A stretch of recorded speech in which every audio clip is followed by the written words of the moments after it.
Hello la team, j'espère que vous allez bien. Merci beaucoup d'être présent pour cette vidéo qui, pour une fois, n'est pas une deck tech ni une ouverture de display traditionnelle, mais la découverte d'une boîte fondation Magic the Gathering et plus précisément la boîte d'apprentissage. Je remercie infiniment Asmodée de m'avoir envoyé ceci et bien d'autres produits encore qu'on va ouvrir sur la chaîne parce que là on est en live sur Twitch, mais évidemment ça partira sur YouTube.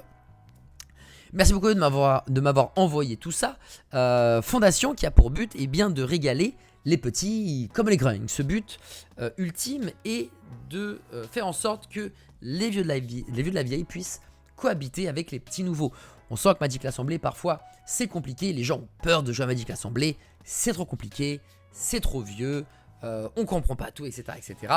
Et bien, Fondation est là pour justement permettre aux nouvelles générations ou aux gens qui sont frileux de mettre un petit manteau, une écharpe, un bonnet et enfin de s'essayer à Magic l'Assemblée.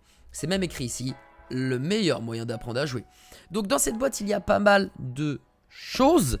On peut voir qu'il y a des decks jouables, des guides, des decks jumpstart. Et quand on retourne la boîte, eh bien, on peut vérifier que vous avez, si la caméra évidemment veut bien faire le point, des decks jouables immédiatement, des guides, tapis de jeu, des compteurs, tout ça, bref, on a tout ce qu'il faut pour commencer à jouer et à découvrir Magic l'Assemblée dans les grandes largeurs.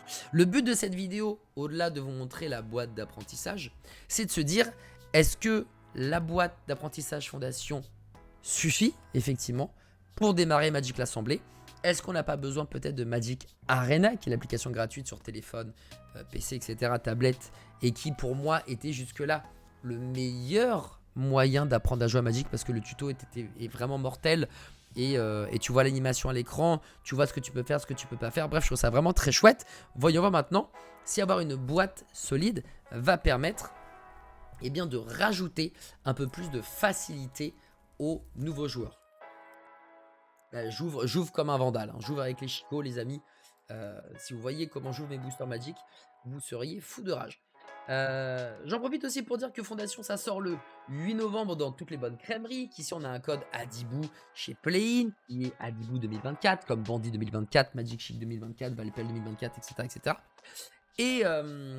Et du coup, Fondation, c'est 50% de cartes old school qui existent déjà dans Magic l'Assemblée avec certaines nouvelles illustrations, etc.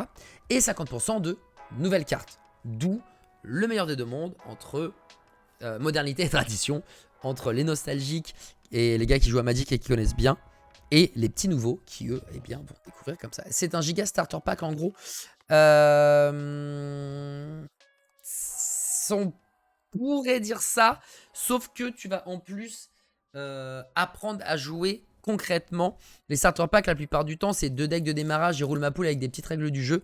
Là, j'imagine que tu vas avoir des choses un peu plus carrées dans l'axe. J'imagine. Peut-être que je dis des bêtises. Peut-être qu'effectivement, on pourrait comparer ça à des gros starter packs.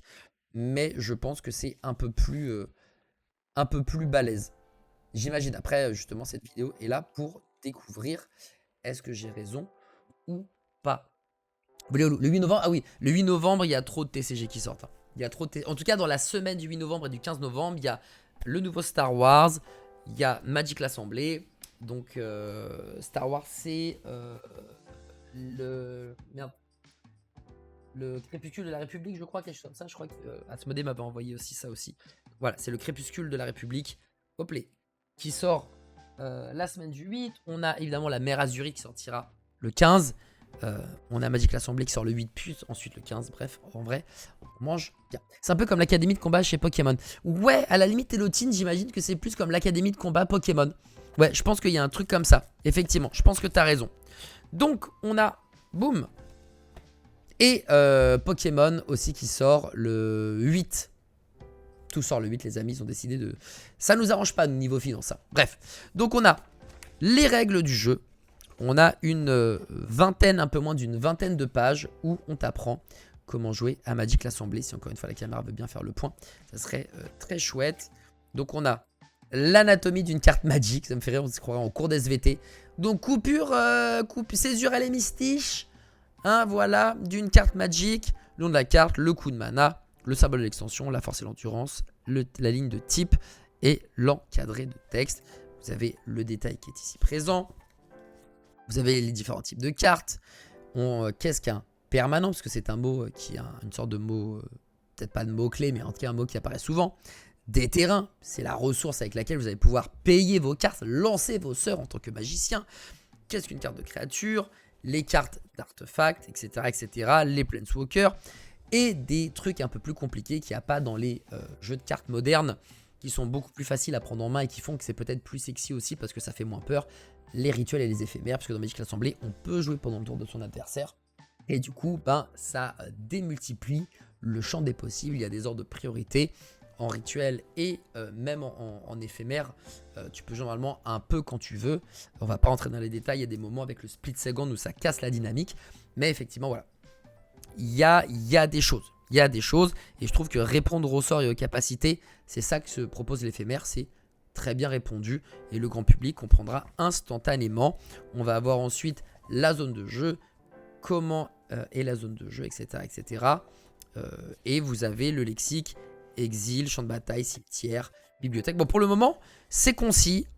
La structure d'un tour, phase de début, première phase principale, phase de combat, deuxième phase principale, étape de fin. Donc assez clair aussi en soi, avec les petites icônes qui vont bien à chaque étape. Donc pour le moment, très clean. Le combat, comment ça marche? Étape déclaration des attaquants, des bloqueurs multiples, blessures de combat, étape de fin. Donc ouais, non, en vrai, on est vraiment sur quelque chose de très clean, de très carré. Les mots-clés, évidemment, le lexique, qui est très important. On te dit même comment créer un deck avec la courbe de mana à suivre et tout. Très marrant, ça va même un tout petit peu plus loin que juste comment ça fonctionne. Et tu as le glossaire. Qu'est-ce que ça veut dire contrecarrer un sort? Qu'est-ce que ça veut dire défausser? Qu'est-ce que la célérité? Qu'est-ce que la double initiative? Qu'est-ce que le flash? Le flashback, l'indestructible, etc., etc. Donc pour le moment, effectivement, le guide de référence des règles, il est simple et efficace. On a aussi un guide de démarrage rapide. Donc ça, c'est pour les gens qui ont envie de jouer. Tu as ton deck, par exemple, tu as un deck vampire à ne pas mélanger. Parce que comme c'est ta partie d'entraînement, voilà, c'est comme un peu le prélude aussi dans l'Orcana. Ça me fait penser à ça. Voilà, tu te régales. Ils te disent littéralement ce qu'il faut faire. Donc dans ta main de départ, tu pioches cette carte et tu as forcément ces cartes-là. Et ça te permet ensuite de suivre une carte. On te dit voilà, une main. Tu vas engager et dégager des cartes. Donc tu vas engager pour un terrain. Tu vas engager quand tu vas attaquer. Tu vas dégager au début de ton entretien. Bref, c'est très très rigolo. Et ça te permet d'avoir un deck et tu as ton premier tour avec ce que tu vas faire. Tu vas avoir ensuite ton deuxième tour. Tu vas avoir le deuxième tour de ton adversaire. Tu vas voir ce qui se passe pour ton adversaire. Tu vas avoir ton troisième tour. Et c'est détaillé au fur et à mesure. Et ça, c'est très très très très très stylé. Le pas à pas avec les decks triés, c'est vraiment comme l'académie de combat. Et ça, c'est vraiment mortel. Donc l'inspiration est bonne. Ça, c'est pour le deck vampire. Tu as aussi un deck chat. Ça, c'est le deuxième deck qui est jouable. Et là, c'est pareil. Voilà, tu as ton deck d'entraînement. Tu ne mélanges pas. Et tu vas avoir pas à pas ce qu'il faut faire. Le tour 1. Le tour 2. Le récapitulatif de ce qui s'est passé durant ton premier tour. Ce qui va se passer ensuite. Récapitulatif de ton deuxième tour. Donc tu devrais avoir ça à la fin de ton deuxième tour, etc., etc. Donc ça, c'est vraiment mortel. Là, pour le coup, c'est un grand oui positif pour savoir ce qui se passe. Vous avez en plus de ça, j'aurais pas la place de tout vous montrer parce que la caméra a pas assez de recul, mais vous avez votre plateau de jeu en version solide, donc en toncar, qui vous permet d'avoir voilà, les points de vie, où est l'exil. Ouais, je peux vraiment pas vous le montrer, c'est un peu chiant. Faudrait que j'enlève le bail chacun, donc je vais vous montrer à l'écran là. Le petit carré à droite. Donc vous avez les points de vie, l'exil, créature, terrain, où vous devez mettre vos différentes cartes pendant la partie, ce qui est assez chouette. On va avoir du coup un dé, parce qu'on aime bien les dés. On va avoir le deck. Ah, ça c'est du jumpstart. Là, il y a le deck chat. Hop. Là, il y a un deck jumpstart mort-vivant. Je sais, ou alors c'est le... Non, sinon j'aurais écrit deck vampire. Hop, je descends. Ça, c'est pour le deuxième joueur. Vous avez... c'est la roue chromatique. Vous avez la roue des couleurs où on a par exemple toutes les couleurs qui passent, etc. Et bien là, vous avez la même chose. Qu'est-ce que fait le blanc? Le blanc, protection, ordre. Le mana blanc est parfait pour créer une armée de créatures, puis les protéger, renforcer et faire régner la justice. Vous avez en bleu. Qu'est-ce que fait le bleu? Supercherie, intellect. Qu'est-ce que fait le noir? Mort, putréfaction. Qu'est-ce que fait le rouge? Qu'est-ce que fait le vert? Bref, cette roue, elle est très maligne et elle vous rappelle, grosso modo, que font les couleurs dans MTG. Voilà, qu'est-ce que fait le noir? Qu'est-ce que fait le bleu? Et évidemment, lorsque vous mixez les couleurs, il se passe des choses en plus, bien évidemment. Donc pour le moment, bah, le coffret est chouette. Vous avez même un deuxième dé. Voilà, il y en a deux. Un pour le joueur A, un pour le joueur B. Vous avez pour les chats et pour Liliana pour les vampires. Et du coup, eh bien, on va ouvrir tout ça et on va découvrir les decks. Même si je pense que on va pas avoir trop de surprises là-dessus. Voilà, on va faire ça proprement. Hop les. Deck chat. Ok. Donc on a le deck chat. Donc on joue, j'imagine, en standard.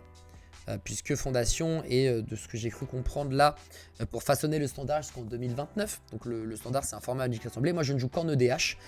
Mais le standard aussi, c'est très chouette. Je dirais presque que c'est la base de Magic l'Assemblée, de pouvoir jouer avec les différents blocs qui bougent au fur et à mesure des mois / des années.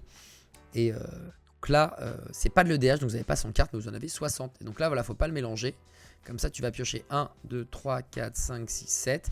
Et tu as ta main de départ. Tu sais que tour 1, tu vas pouvoir jouer le long des savanes. Tour 2, tu vas pouvoir jouer le chassier léonin. Et tour 3, le fier parent. Et tu vas pouvoir piocher des terrains supplémentaires. Tu vois, ta courbe de mana, elle est là. Tu as certaines cartes rares comme Jazal, hein, que j'hésitais à mettre dans mon jeu Rinnesserie que j'ai pas fait, mais qui est très cool. Pacifisme, qui est un classique aussi du blanc. Permet de stopper une créature de manière assez vénère. Le petit chat serviable qui est sympa, qui permet de piocher. Bref. T'as pas mal de cartes. Ah non, c'est même moins. C'est même moins, c'est des decks. Ah oui, c'est vraiment, t'as le début quoi. 1, 2, 3, 4, 5, 6, 7, 8, 9, 10, 11, 12, 13, 14, 15, 16, 17, 18, 19, 20. Ah oui, c'est des decks de 20 cartes. C'est vraiment pour avoir tes 4-5 premiers tours grand max. C'est pas du format standard. C'est un format particulier pour mieux apprendre Magic l'Assemblée. C'est très malin. Très bien, ok. Et là, on aura la main avec les vampires. Je présume que ça sera un deck de 20 cartes. 1, 2, 3, 4, 5, 6, 7, 8, 9, 10, 11, 12, 13, 14, 15, 16, 17, 18, 19 et 20. Et après, c'est du Jumpstart où ton vampire, tu vas avoir 1, 2, 3, 4, 5, 6, 7, 8, 9, 10, 13, 14, 15, 16, 17, 18, 19, 20. Tu vas pouvoir mélanger ce deck-là avec un autre. Donc là, on a soin, on a pirate, on va avoir... Ah mais non, pirate, lui, il est complet. Ça, c'est marrant. 1, 2, 3, 4, 5, 6, 7, 8, 9, 10, 11, 12, 13, 14, 15, 16, 17, 18, 19, 20, 21... Ah non, c'est ça, tous les 20. Et t'as sorcier. Donc en fait, tu vas pouvoir prendre deux decks et jouer avec. Donc t'as le pirate, t'as le sorcier, t'as le soin, qui est là, donc en mono blanc, mono bleu. Dans le deck vampire, il y a quoi comme carte rare? Par curiosité, juste par curiosité. T'as au moins une carte rare, j'imagine. Et cette carte rare, c'est le fauteur de troupes de la croisée. Des Unco, des chutes du héros, ça aussi, c'est un classique. Bref, t'as quelques cartes sympathiques. Vous savez quoi, ça?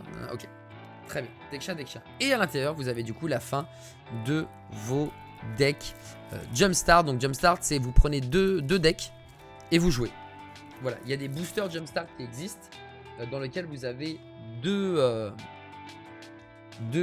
paquets de cartes. Vous mélangez les deux et vous jouez à Magic l'Assemblée de manière simple et efficace. Donc on a en mono rouge les morts vivants, parce que les vampires certes c'est fort, mais les morts vivants c'est aussi très connu. En rouge, les gobelins, c'est évidemment la base de tout. Vous avez quoi? Vous avez la fournaise, donc ça va être probablement des dragons et des dégâts directs. Voilà, je vois des dragons, des élémentaux, des dragons, des éphémères. On va avoir en vert les elfes. Les elfes et le vert, c'est évidemment une grande histoire d'amour. Et on aura un dernier jumpstart avec les primitifs. Donc on voit des grosses bébêtes, des éléphants, des mammouths et tout ça. Donc le vert qui a la particularité d'avoir des cartes qui coûtent cher, mais qui ont des forces et des endurances beaucoup plus stylées. Enfin le ratio coût de mana stat est démentiel. Il n'y a qu'en vert vous avez des trucs aussi fous. Bah écoutez, et quelques tokens évidemment, parce qu'il faut bien des tokens pour jouer à Magic. Je trouve que l'initiative est très chouette. Je pense que c'est très malin de faire ça. Je pense que mine de rien, Magic l'Assemblée a besoin également de se renouveler et d'accueillir des nouveaux joueurs de part et d'autre. On a besoin de donner envie aux gens d'être curieux et de dire mais vous savez on ne mord pas, hein. On est très gentil ici, hein. On est vraiment des gens sympas. Vous pouvez venir jouer à Magic l'Assemblée, vraiment vous serez entre de bonnes mains, rassurez-vous. Parce que tu as l'impression que comme le jeu fait peur, bah, les gens veulent pas venir et que j'ai l'impression que parfois qu'on est des... Ah oui, on est des démons, tu sais, nous, joueurs de Magic. Mais c'est pas du tout le cas, on est très gentils, on mord pas. Donc c'est très chouette. Ça coûte 29,90, donc ça coûte 30 €. Un peu moins si vous l'achetez en précommande chez Plane avec le code ADIVO2000. Et c'est carré, il y a tout ce qu'il faut. Ça fait en plus boîte de rangement, il y a beaucoup d'espace. Donc ça vous fait littéralement une boîte de rangement.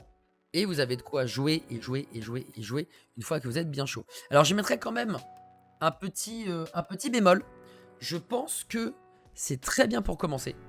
Mais je pense qu'avec MTG Arena, merci pour le sub M, je te fais des gros bisous, merci beaucoup pour le Prime, merci beaucoup. Ça peut l'air trop cher pour autant de contenu de départ. Ouais, c'est effectivement pour 30 €. Imaginons que vous ne l'achetez pas tout de suite maintenant, vous l'achetez par exemple pour Noël, 30 €. Vous avez largement de quoi jouer.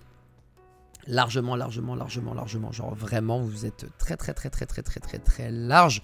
Et merci beaucoup mon Matou en tout cas pour le sub, je te fais des gros bisous. Désolé, on est en live Twitch et vidéo YouTube. C'est pour ça c'est compliqué de rester trop focus dessus, mais je t'embrasse très fort. Merci beaucoup pour les 5 mois d'abonnement. Je pense que pour 30 balles, tu as ta boîte de rangement, tes decks qui ne sont pas peut-être le format standard, qui ne sont pas le format le plus entre guillemets hype de Magic l'Assemblée qui est le DH, etc. Mais on s'en fout. Le but c'est de comprendre ce qui se passe, c'est d'apprendre. Et moi ce que je vous conseille de faire en plus, mais rassurez-vous, c'est gratuit, c'est de télécharger Magic Arena. Parce que là, tu vas jouer, tout est écrit noir sur blanc et c'est très chouette. Donc les parties où tout est déjà prédéterminé, c'est nickel, ça vous permet de comprendre ce qui se passe. Mais quand vous allez vouloir jouer avec les decks Jumpstart, il se peut que sur certaines phases ou sur certains mots-clés, vous soyez peut-être légèrement perdu. Et là où c'est chouette avec Magic Arena, c'est que les tutos par couleur sont hyper bien pensés. Et que vous avez l'animation de tout ceci. Et qu'en plus de ça, parfois quand vous ne pouvez pas le faire, vous ne pouvez pas le faire. Et du coup, ça vous permet de vous remettre en question, de dire attends mais pourquoi je ne peux pas le faire? Parce que quand tu as des cartes, même si tu ne peux pas le faire, il n'y a personne qui te dit oh, tu fais quoi mon ref? Non, tu vas faire le truc, même si c'est illégal. Alors que dans MTG Arena, tu ne peux pas le faire. Et ça c'est intéressant. Donc je dirais 30 balles la boîte fondation, c'est nickel. Le petit MTG Arena sur le côté parce que c'est gratuit, vous jouez 3-4 heures grand max.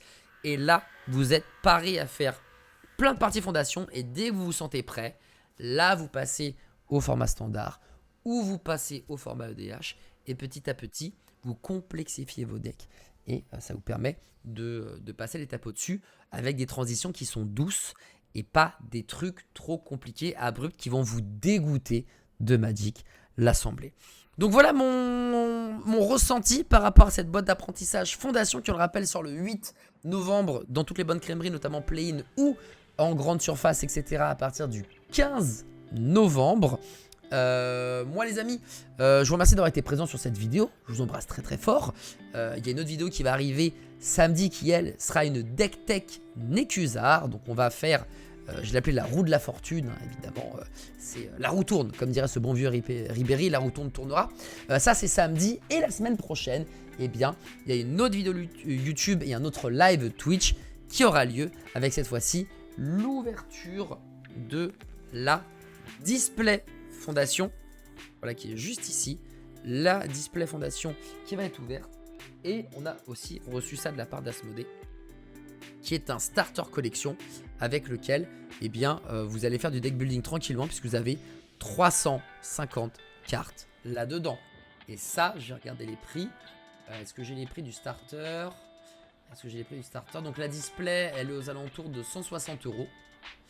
La fondation boîte d'apprentissage, elle est à 30. Et le starter, alors je le vois pas le prix du starter. Je vais taper start, je vais essayer de vous trouver le prix quand même avant de vous laisser. Starter deck fondation, c'est aux alentours des 50-60 €. Voilà, aux alentours de 50-60 €, vous avez la possibilité de vous faire une collection massive de cartes Magic avec lesquelles vous pourrez créer vos propres decks. Vous avez la petite boîte qui va bien, le compteur de points de vie et 3 boosters en plus qui sont intégrés pour aussi pump tout ceci. Mais ça sera un prochain live, une prochaine vidéo YouTube. Donc pour être au courant, tu sais comment ça fonctionne. On s'abonne, on like, on met la cloche, tout ça. Et nous on se retrouve donc sur YouTube d'ici 3 jours, donc samedi. Et sinon sur ma chaîne Twitch, donc twitch.tv/adibou, du mardi au vendredi de 9 h à midi pour traiter des news jeux vidéo et évidemment parler de TCG, Magic, Lorcana, Star Wars, Altered et plus Infinité. Je vous fais des bisous, merci beaucoup d'avoir vu cette vidéo et du coup à très vite parce qu'il y a la nouvelle vidéo qui arrive dans très peu de temps. Bonne journée et les bisous.